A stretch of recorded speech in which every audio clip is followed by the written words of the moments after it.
बातमी आहे जुन्नर शहरालगत असणाऱ्या कबाडवाडी पाडळी हद्दीतील ITIच्या कातकरी वस्तीतील।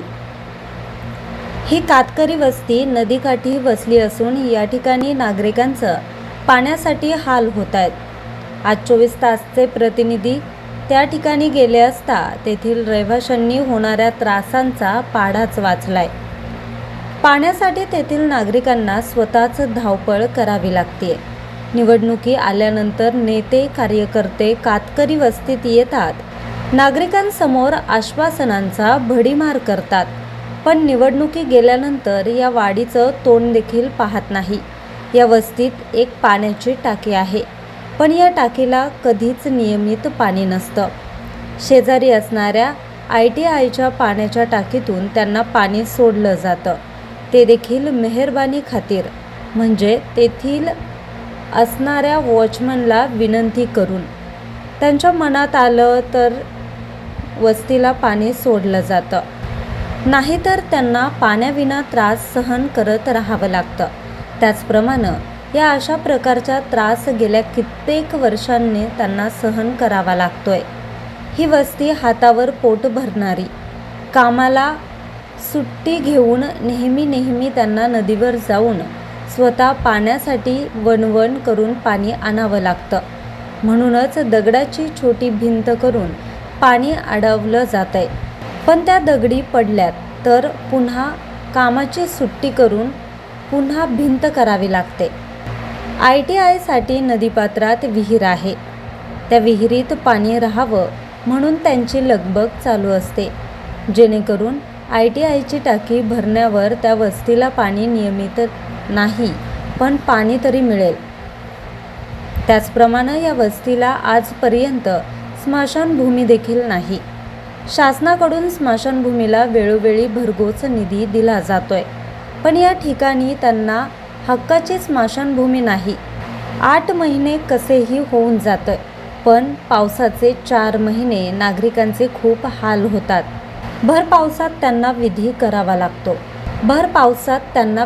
करावा लागतो। त्याचप्रमाणे नदीवर जाण्यासाठी रस्ता देखील नाही। प्रेत घेऊन जाताना चिखलातून वाट काढत जावी लागते।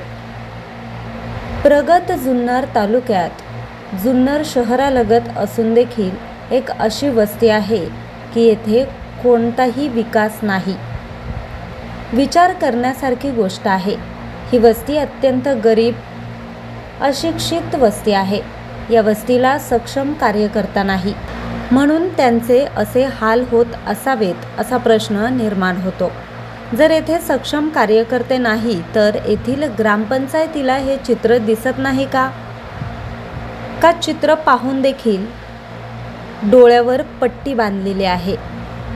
या वस्तीत जीव राहतात। संबंधित ग्रामपंचायतीने येथे मतांचं राजकारण न करता त्यांच्या अडचणी सोडवल्या पाहिजेत। दादा तुमचं नाव सांगा। संतोष दोंडीराव जाधव। तुम्ही राहणार ITI म्हणजे हे माणिकडो ITI काय? ITI कातकरी वस्ती पाडळ। बरं, ठीक आहे। मी आज इथं पाहिलं, ही तुमचे लोक ग्रामस्थ आहे, सगळे ग्रामस्थ आहे का ही शासनाने लावलेले लोक आहेत इथे कामं करतायत? हे तुमचे ग्रामस्थ आहे, तुमच्या ITI वाडीतली का लोक आहेत? हा का? आता मला एक सांगा, हे काय चाललंय, काय करतात पोरं तिथं? ते पाण्यासाठी वस्तीला पाणी नाही येत। हां, 3-3, 4-4 दिवस पाणी नसतं वस्तीला पाणी प्यायला पाणी नसतं? पाणी प्यायला नसतं। हं, त्याच्यामुळे ते आम्हाला बांध घालावा लागतो दरवर्षी। म्हणजे मला समजलं नाही, का बांध घालावा लागतो? कारण की विहिरीला पाणी गेलं तरच कुठे आहे तुमची विहीर? विहीर ITIची कुठे आहे ती विहीर? इथं समोर आहे। हे इथं विहीर आहे काय? हा, इथं समोर आहे, ते खोली दिसते ना, हा हा हा तिथं विहीर आहे। इकडून आम्ही बांध घातला ना तर तिकडे पाणी जातं। बरं, म्हणजे जर तुम्ही हा बांध घातला नाही तर तो पाणी पुढे निघून जातो, मग तुमचे पाण्याचे वांदे होतात। तर तुम्हाला हे दरवर्षी असे बांध वगैरे घालावे लागतात काय? आता हे नंतर आहे ना, कोणी पण येतं ढसळून देतं। हां, मग परत आम्हाला 8 दिवसांनी परत आम्हाला बांध घालावा लागतो। म्हणजे हे किती वर्षांनी चालत आलं असं आहे? हे 4-5 वर्ष चालतच झालंय। नाही, मला याच्या अगोदर पाणी भेटत होतं तुम्हाला? फक्त ITIचंच पाणी आहे आम्हाला, दुसरं पाणी नाही। पाणी तुम्हाला वैयक्तिक पाणी नाहीये? नाही, ITI कडनं जे पाणी सुटेल ते तुम्हाला मिळतंय? तेच पाणी आम्हाला मिळतं। तर दररोज भेटतो पाणी तुम्हाला? नाही मिळत। बापरे। आणि मग उन्हाळ्यात वगैरे कसं करता मग तुम्ही? फार 8-8 दिवस आम्हाला पाणी नसतं म्हणून मग तिथं वॉचमॅन असतात त्यांना सांगायला जायला लागत. त्यांच्या विनंतीवरून हा, त्यांना विनंती करून ते तुम्हाला पाणी सोडतील तर मग हा ते सोडतात. थोडंसं सोडलं हं, प्यापुरतं, मग वस्ती अख्खी पाणी भरून हं. घेते. मग ते 4-4, 5-5 दिवस आम्ही वापरतो. जाधव दादा मला एक सांगा, आता तुमची ही अडचण आहे, आता ही तुमची ITI जी वस्ती आहे हा. ती कुठल्या याच्यात आहे? याला पाडळी ग्रामपंचायत. पाडळी ग्रामपंचायत आहे. हा, तर पाडळी. आता तुमची पाडळी इथून किती लांब असेल? 2 किलोमीटर 2 किलोमीटर. तर त्यांना तुमच्या या अडचणी माहीत नाहीये का? आहेत माहिती त्यांना. तुमच्या अडचणी सोडायला कधी कुठला सरपंच नाही. सदस्य कोणीच येत नाही. तुमच्या वाडीत एखादा ग्रामपंचायत सदस्य कोण आहे का? नाही तुमच्याकडे कोण येत नाही, नाही. फक्त मत मागायला येणार. हा, मत झाली का मग तुमच्याकडे बघत कोणीच नाही. येणार नाही आमच्याकडे. बरं, घरपट्टी फक्त थकली का हा. घरपट्टी वसुलीला पार 4-5 महिने सारखा माणूस येणार त्यांचा. हेलपटे मारतील. हा, पण त्यावेळेस तुम्ही त्यांना या अडचणी सांगितल्या नाही का? सांगितलं तर पण काय फायदा नाही त्यांचा. कधीच नाही कधी. कधीच नाही. बरं, म्हणजे आता हे तुम्ही बांध लावलाय, हा. आता या बांधने तुम्हाला पाणी मिळेल. समजा हे बांध ढसळला किंवा वरून पाणी नाही आलं किंवा पाणी वाहून गेलं तर परत तुमचे पाण्याचे वांदे. हा, परत आता तुम्हाला सांगतो, आता 3-4 दिवस आम्हाला पाणीच नाही. काल सोडलं होतं सगळ्यांनी, थोडं भरलं. काही वेळेस तर 8-8, 15-15 दिवस पाणी नसतं आम्हाला. बापरे, म्हणजे तुमचं खूप अवघड आहे. बरं, पाण्याबरोबर तुमची अजून एक समस्या पाहिली. आज तुमच्याकडे एक मयत झाली आहे. इथं मला वाटतं लाकडं वगैरे ठेवलेली आहेत, बरोबर? हो. हां, तर हे लाकडं वगैरे मयत झाली आहे ना, तुम्हाला स्मशानभूमी बी नाही आहे? नाही, मच्छनभूमी नाही आम्हाला. नदीला जर पाणी जर असलं ना हां, तर आम्हाला पार ते तिकडं पार बाहेर जाळावं लागत. जागा पण नाही बाहेर, तरी पण काहीतरी ऍडजस्ट करून आम्हाला जागा करून मग जाळावं लागतं माणूस. बरं. नाहीतर जागाच नाही आम्हाला बरं, जाळायला. ठीक आहे. आता उन्हाळ्यात थंडीमध्ये ठीक आहे.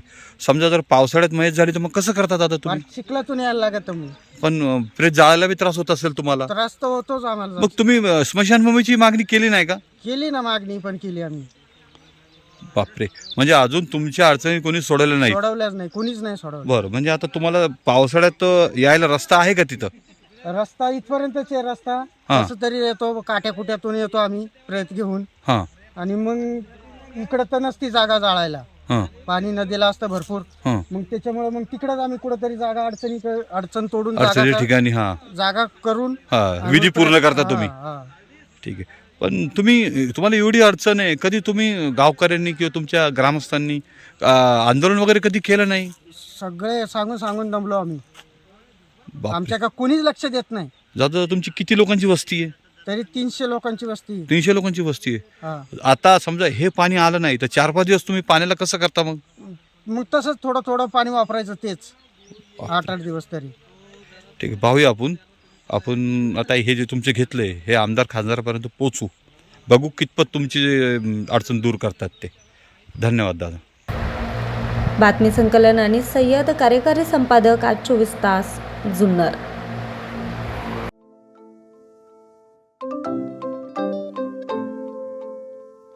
नवनवीन आणि ताज्या घडामोडींसाठी आज 24 तास सबस्क्राईब करा.